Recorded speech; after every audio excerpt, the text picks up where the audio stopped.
Hey, welcome back to my channel, Duct Tape Mechanic. In this video, I'm going to show you how to remove a stuck wash plate on a Whirlpool, Kenmore, or Maytag washing machine. So if you find this video to be helpful, make sure you subscribe to my channel for more DIY and tinkering videos. As I stated in the intro, this video is going to be applicable pretty much to any sort of Whirlpool, Maytag, or Kenmore washing machine that has this sort of wash plate. So basically it's got this flat type of wash plate, and the dilemma is that these things can be very difficult to take off.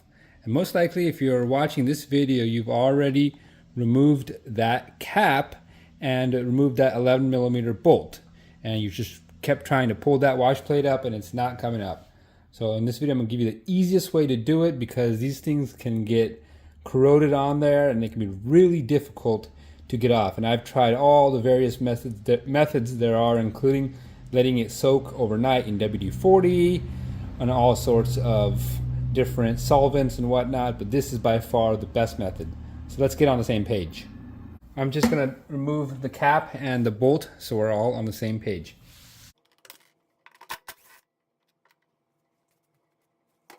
Alright, so these are the two things we'll be needing to get this task done in no time. The first thing is a 5/16 inch grade B bolt that's 3 inches long. So that is the exact specifications you need. I went and got one. I'm going to show you what we need to do to it as well. Basically, this is available at any Home Depot or probably any hardware store, and it should cost $1 or $2 at the maximum. And the second thing we'll be needing is a brushless auto hammer. Now this one is made by Skill, just a cheap hammer.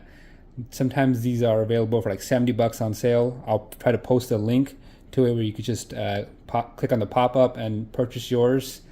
For me, I use these a lot because this is a common task for me to do. But another tool you could use is a palm nailer, but you do need a compressor and an air hookup for that one. So this is more handy in a mobile application. But anyways, what we're gonna have to do is we're gonna take this bolt right here, and I don't know if I mentioned, but this should be at least 3 inches long. We're just gonna cut off the head right there.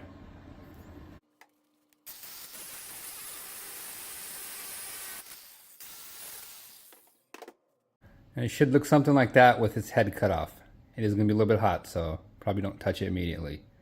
All right, after that, what we're going to do is we're going to go ahead and thread this on to where that bolt was originally, onto the transmission shaft. You want to make sure it goes all the way to the bottom. You may have to use some vice grips to help turn it because there's no more head on this bolt anymore. So you do want to make sure it's all the way bottomed out.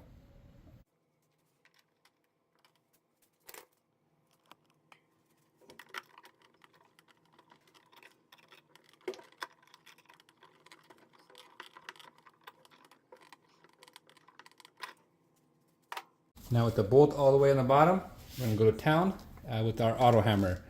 But make sure you have some noise protection because this thing is quite loud.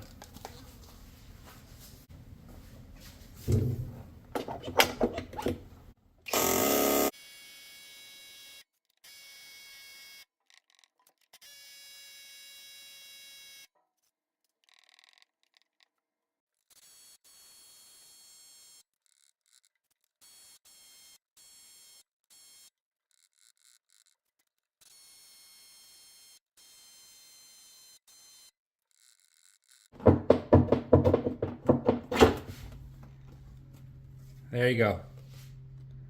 That would have been impossible without that method right there.